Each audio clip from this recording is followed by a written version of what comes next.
I grew up in Prosper, Texas, which is about 45 minutes north of Dallas, and the soccer community there was great. The soccer there was just really competitive and it was really high level, so it was a lot of fun to grow up and play there. I started playing soccer when I would say I was about 3.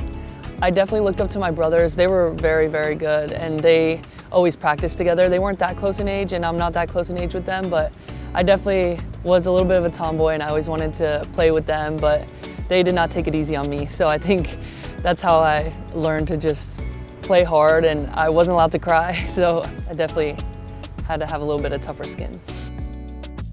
My dad is from Ecuador, from Quito, Ecuador, the capital, and my mom is Mexican. She was born in California, but her parents were born in Mexico.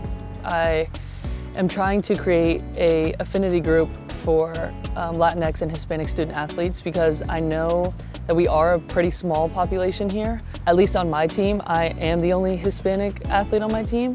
Aside from, we have a coach, Jaime Frias, which is really nice to talk with him and chat with him about things that only we would understand. So I just feel like having that kind of relationship with people who are just as driven as you in their sport, but you also share a very unique background that not a lot of people have. Taryn Torres, she is a midfielder on our team and I grew up playing with her. She's a few years older than me, but she was on my club team. We had the same coach, and just seeing how well she did in her first year here was really inspiring to me, and it really drew me to even venture out here because I did not want to go anywhere far from home. Also, Laurel, we got very close. My first and second year we were very, very close, and they already knew the ropes and they just knew how everything worked. And coming in here, I was 17 years old when I got here, so I didn't really know how to navigate, and they really helped me do that. And also just balancing life with school and soccer and how demanding that can be, they really helped me figure my way out. Vieret into the box. Right in front of Ruthie Jones, an open header, and it's deflected on and in!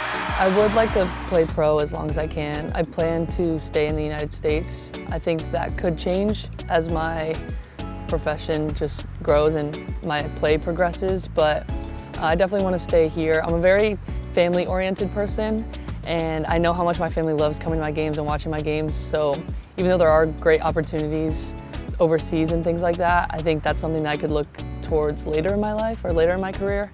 But for after school, I think I do want to stay in the US.